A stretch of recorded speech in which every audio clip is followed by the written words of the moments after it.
کہ عرب کے لوگوں کو اپنی میموری کے اوپر نا بڑا ناز تھا، وہ چیزیں زبانی یاد رکھتے تھے، کریم کرتے تھے، ان کو اتنی شاعرانہ کلام زبانی یاد ہوتے تھے، ان کے لیے کوئی پرابلم نہیں تھا چیزوں کو زبانی یاد رکھنا، اور اس پہ وہ فخر محسوس کرتے تھے۔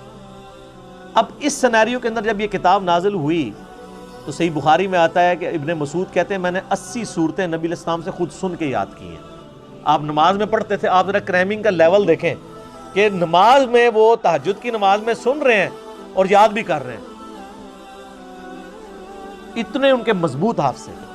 ابھی بھی دیکھ لیں، آپ چھوٹے بچوں کو لگا لیں، کتنے بچے ہیں 8-9 سال کی عمر میں پورا قرآن حفظ کر جاتے ہیں، ابھی بھی کوئی مشکل نہیں ہے، لیکن وہ اب تھوڑا سا چونکہ ہمارا موڈ چینج ہو گیا، ہماری پرائورٹیز چینج ہو چکی ہیں، اس لیے وہ والا معاملہ پیچھے چلا گیا۔ ہم زیادہ تر لکھی ہوئی چیزوں کے اوپر اعتماد کرتے ہیں، زبانی یاد رکھنے کے اوپر توجہ نہیں کرتے، اس لیے یہ ذرا مسئلہ آہستہ آہستہ پیچھے چلا گیا۔ اب چونکہ ان کو اپنی کریمنگ کے اوپر ناز تھا، یاد کرنے کے اوپر ناز تھا، اس لیے وہ قرآن پاک کے حافظ سینکڑوں کی تعداد میں صحابہ کرام میں موجود تھے۔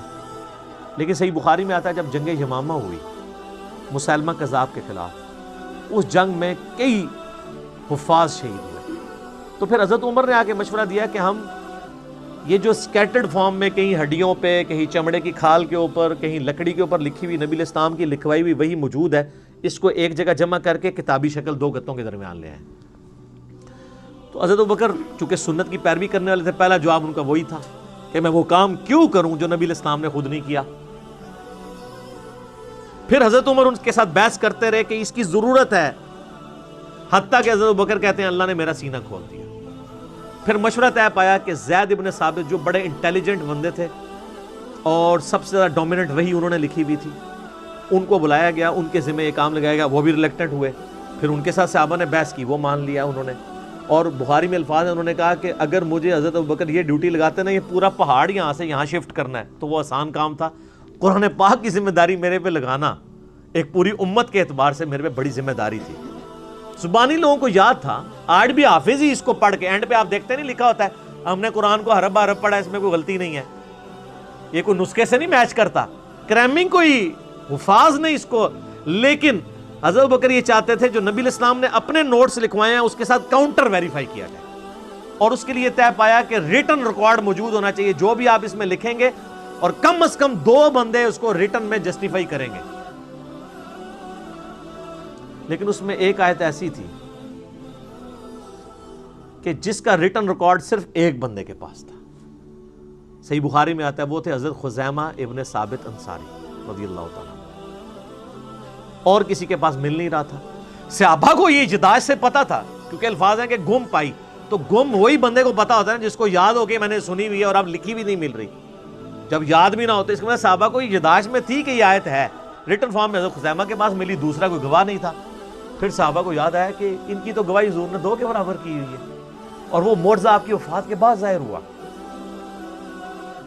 یہ پروفیسیز اور جو علامات النبوہ ہیں، اور وہ واقعہ بڑا مشہور ہے۔ نبی علیہ السلام نے ایک یہودی کے ساتھ ایک جانور کا سودا کیا، آپ گھر جب رقم لینے کے لیے، مال لینے کے لیے گئے، پیچھے سے کسی نے اس کو زیادہ قیمت لگا دی، وہ مکر گیا۔ آپ علیہ السلام واپس آئے تو اس نے کہا آپ نے سودا ہی نہیں کیا۔ آپ نے فرمایا تم مجھے نہ دو لیکن کم از کم مجھے جھوٹا تو نہ کرو۔ انہوں نے کہا نہیں، آپ نے سودا ہی نہیں کیا، اگر کیا تو گواہ لائیں۔ گواہ کوئی بھی نہیں تھا، تو حضرت خزیمہ وہاں سے گزر تھے، انہوں نے کہا میں گواہی دیتا ہوں کہ تم نے سودا کیا۔ معاملہ رفع دفع ہو گیا۔ جب وہ چلا گیا تو حضور نے کہا تم نے کیوں گواہی دی صلی اللہ علیہ وسلم؟ ان کو یا رسول اللہ میں نے آپ کے کہنے پہ اتنی بڑی بڑی گواہیاں دی ہیں، تو یہ تو بہت چھوٹی گواہی ہے، آپ کی شخصیت کو جب میں نے مان لیا، یعنی ہمارے پورے دین اسلام کی بنیاد جو ہے نا وہ رسول اللہ پہ کھڑی ہوئی ہے صلی اللہ علیہ وسلم۔ اس قرآن کو ہم نے اللہ کی کتاب کس کے کہنے پہ مانا ہے؟ نبی صلی اللہ علیہ وسلم کے کہنے پہ۔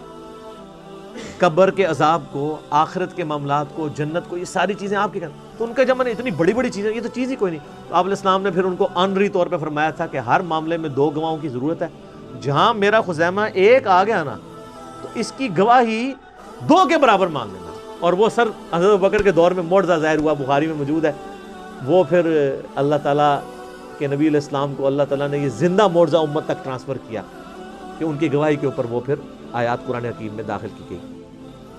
لقد جاءکم رسول من انفسکم، یہ والی آیات، اور ایک روایت میں کسی دوسری آیت کا ذکر آتا ہے۔ بہرحال تو یہ ریٹن ریکارڈ کو سامنے رکھا جاتا تھا اور پھر میچ کر کے تو پھر ایک مصحف تیار کیا گیا. وہ مصحف پوری زندگی حضرت ابوبکر کے پاس رہا. حضرت ابوبکر کی وفات کے بعد حضرت عمر کے پاس رہا. حضرت عمر نے اپنی وفات کے بعد ام المومنین اور اپنی بیٹی سیدہ حفصہ کو دے دیا, اور یہ سیدہ حفصہ کے پاس وہ مصحف تھا جو حضرت ابوبکر نے لکھوایا. یہ بخاری کی حدیث یہاں پہ کنکلوڈ ہو جاتی ہے.